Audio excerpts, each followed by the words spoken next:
Hey friends, welcome back to my channel. My name is Sydney. Today we're going to be sort of wrapping up 2023 and talking about stats. How many books I read, what genre were they, how did I acquire them, what format did I use, as well as looking forward and chatting about 2024 goals. So hey, what's up? How are you? I hope you're doing well. Thank you so much for being here and hanging out with me for a little bit. I hope your year is coming to a nice, relaxing, cozy close and are looking forward to the fresh start of the new year. Before we do that, let's recap 2023. How many books did I read? I ended up this year with 100 books. Right now it's December 22nd, so there is still a possibility that I'll read another book or so. The highest number that I could see at the end of the year is 103 books, but that might be a little bit generous. Regardless though, baseline definitely hit 100 this year, which is really exciting. In 2022, I read 77 books, in 2021, 93, and then in 2020, I read 71 books. My hard goal this year was 75, and my soft goal was 100, so I'm really happy that I hit 100. I know it's just a number, but like, I don't know, I'm happy about it. I just opened Goodreads and it says I have 101 books. I don't know whose math is wrong, but we're gonna say 100 plus maybe a couple, okay? We'll just leave it at that. I'm not looking through it right now. Let's break down the months, shall we? I will be referencing my laptop, which I have spreadsheets on, so if you're wondering, that's what I'm doing. Okay, so number of books per month. Starting in January, it was 10. Then 11, down to 5, and then 3 months in a row I had 9. So April, May, and June, there were 9 books read. July was 7, August, 12. September and October were both 9 as well. Seems to be a sweet spot there. Helps that it's also my favorite number. November was 4 books, which was also the month that I was trying to do NaNoWriMo, which that checks out. And then December, so far it's been 8 books. Could be 9, could be 10 by the end of the month, but this is where we're at right now. This graph showing the genres is one of my favorites. I think it's really fun to see. This year I read 36 fantasy books, which equates to about 35% of my reading. My second most read genre was literary fiction, which is joining in both literary and contemporary fiction together because I still don't really understand the difference enough to make it separate. That pie is almost 17% with 19 books read. My third most read genre was romance at almost 15% with 15 books. Then comes thriller with 9 books, horror with 8 books, sci-fi with 5, and then the remaining were either nonfiction, mystery, classics, historical, and magical realism. I think some of those might be like subgenres. I don't know how exactly it got calculated, but I know that those bigger pie pieces are definitely accurate because those are the main genres that I read from, so that makes sense. What format did I read all of these books in? It's not really a shock to anybody. My favorite way to experience a story is to have the audiobook while also physically reading it in my hands. Libby is my absolute best friend to rent audiobooks through my library while also using Libro FM as my second main source. I do have a link down below if you want to try Libro FM. There is a little referral code if you want to check it out. That company is really cool because you're able to choose an independent bookstore within your area to give the money to instead of, you know, another company that dominates the industries. But the audio and physical category either means that I both listened and read at the same time for the whole story, or sometimes I listened to it and sometimes I physically read it. That's what that pie piece really means. And that's sitting at 73%, which again, checks out. Then 13% of my reading this year was just pure audiobook. 7% was ebook and audio, so the same category as audio and physical, except it was an ebook instead of a physical hard copy book. Then just pure ebook was 5% and plain physical was just 2%, where like I didn't even bother getting the audiobook, which I typically do because I like it. It's fun. 79% of these titles were predominantly adult, about 11% were new adult, and 7% were young adult, while 4 were other. The other category just comprised of classics and nonfiction. Out of all these reads this year, almost 60% of them were new to me authors, which is really exciting. I found a lot of new authors that I will read from again, while around 40% were repeat authors. So I was either continuing series or trying new books by authors I have read from before. How did I acquire these books? I'd like to see this yellow slice be a little bit smaller next year. That is the purchased slice. So about 40% of my books this year I had just purchased. I knew that I wanted to read them and I like the dopamine of getting a new book, so I purchased it. I would love to like cut that in half and try to utilize my library, and then if I loved the book enough, then I could buy my own copy afterwards. That's what I would like to do more. But the next biggest pie is 30%, which is my owned TBR, meaning I had already owned the book that is being counted for this pie for at least a little while. Next was about 13%, which was gifted. I'm always so grateful when you guys send me things in the mail. It makes my absolute day. Then about 10% were Kindle reads, mostly either on Libby or Kindle Unlimited. Then we have 7%, which was borrowing from the library. Like I said, I kind of want to make the yellow and the green slice sort of meet in the middle. I would love that. Okay, my average book rating this year was 4 stars. There were 39 4 stars, and then the 3 and 5 stars were the next highest in rating, both sitting at 18 books respectively. I had 13 4.5 stars, 5 3.5 stars, 1 2.5 star, 1 2 star, and then 3 1 stars.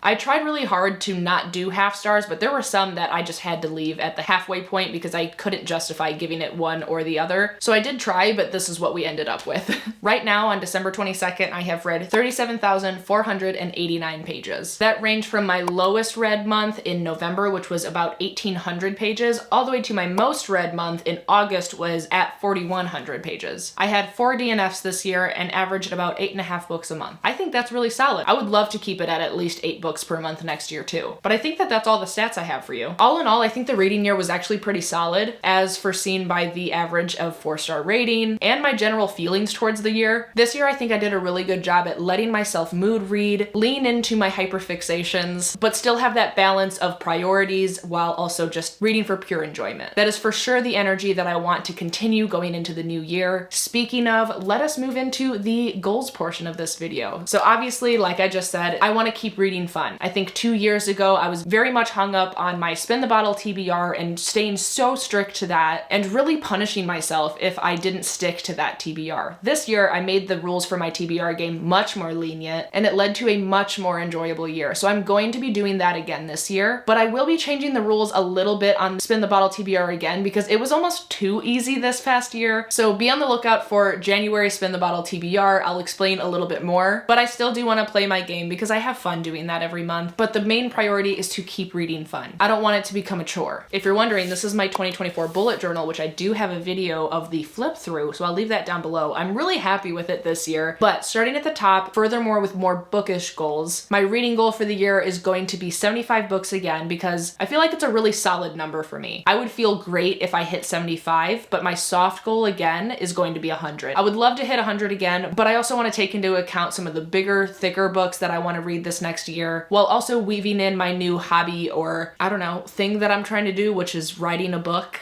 So that's obviously going to take some time up, so I want to put my hard goal at 75, which I think is attainable. For here on YouTube, I would love to hit at least 30,000 subscribers. I feel like that is attainable as well. I always err on the side of caution, you know, like if we hit way more, then that would be super awesome. I'd love to have all of you around all the time, but we're just going to set it at 30 just because I am who I am. I want to set us up for success. I would love to hit 300 patrons over in the greenhouse, which is my Patreon. Over there, I do weekly reading sprints, monthly or bi-monthly readathons, my book club, which is in my wildflower and ecosystem tier, and we just have so much fun over there. It is my proudest accomplishment. Like, I love our little community. I might be biased, but I truly think it is the best group of people out there. The link, of course, is always down below in my descriptions. We would love to have you. Furthermore, I would love to read down my physical TBR and finish or continue series. This goal is going to be further helped by my greenhouse compendium. So this year I introduced a new addition to my spin the bottle TBR, where at the end of the game I always draw a piece of paper out of a really pretty jar that I own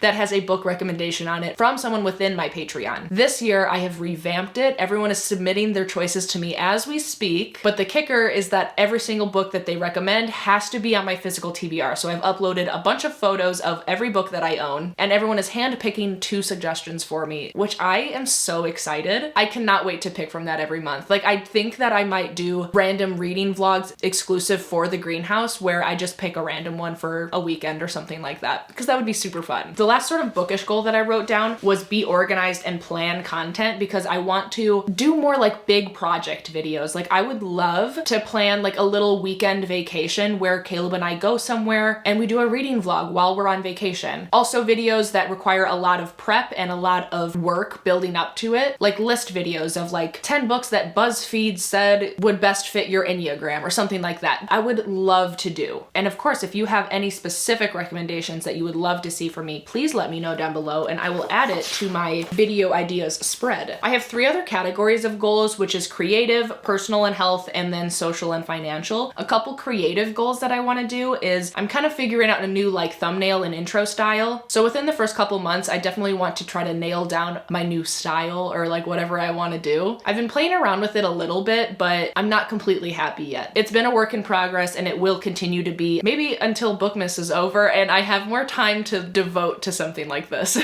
Another creative goal is I would love to finish the first outline of the novel I'm trying to write and or maybe start a new book with it either being in a different genre, because what I'm trying to write right now is a fantasy adventure book, but I think I might also want to dip my toe into either like a just literary fiction or a romance, like I don't know, but we'll see. I'm not gonna write it off because it sounds really fun to try a completely different genre and just see how it feels. Another creative goal, which is also sort of like a personal and health goal, is to continue our morning and nighttime routine. We have been trying to wake up at 6 a.m. every day to have some quiet time to either write, read, edit, and or work out. The nighttime routine we've been kind of sucking at. We want to get ready and be in bed around 9 p.m. so that we can sit up and read for a while before we actually fall asleep. It's really hard to do that. We want to get better at that part particularly, but continue our morning routine because that's been really nice the last couple of months. That goes into the goal of having no screen time, which is obviously turning off all screens, phones, laptops, TV, and doing something for yourself, whether it's meditating, journaling, writing, reading, anything that doesn't involve like social media or a TV show, particularly at night. Like we would love to do that more often, have like no screen time days and only allow ourselves to watch TV every so often, because I feel like the TV is just a hellish vacuum of time wasting. Sometimes it's awesome and we do need, you know, to turn our minds off and just completely relax, but other times like we don't need it every day. We don't. So I'd love to not do it every day. I would also really love to learn how to paint. I would love to learn a new hobby. I want to learn how to do watercolor painting. And it's actually really crazy because we just did our Secret Santa gift exchanges with our friend group last night and I got a watercolor painting set and my Secret Santa didn't even know that about me. He did not know that I wanted to learn watercolor painting, so it's literally meant to be. I cannot wait. I'm going to learn, mark my words. I would also like to start pottery again. I think I've been saying this for a couple years now, but 2022 was a really crazy year with renovating our house and getting married, and now this year has been sort of like resetting. Now I feel good, you know, like we have a routine and we kind of know where we're going and what we're doing. So I think that this next year, 2024, can really be our like expansion year of like evolving what our current routine is. And I'm excited for it. And looking forward into 2024, don't forget that we are going to Bali at the end of July. I'll leave the link to our trip down below in the description if you want to come join us. All the details will be linked on that page. And Caleb and I, yes, Caleb is coming on the vacation too. We want to vacation with you. We are so excited. The trip is confirmed. We're definitely going in July of 2024. And if you want to come hang out with us and frolic around Bali with the coolest people ever, you should check out the link because it's going to be so much fun. But that's happening and I can't wait. And if you can't go on this one, don't worry because I'll probably be announcing another trip that will be happening in 2025 sometime this year as well. So keep your eyes peeled. But I think that that's all that I have for you today. I hope that you guys enjoyed the stats portion and the goals portion. Let me know down below if you have any suggestions for content in the new year, or if you don't know what to say, then leave me this strawberry emoji down below in the comments. And while you're down there, don't forget to subscribe and like the video. I always appreciate your support. And of course, be kind to one another and happy reading. Bye.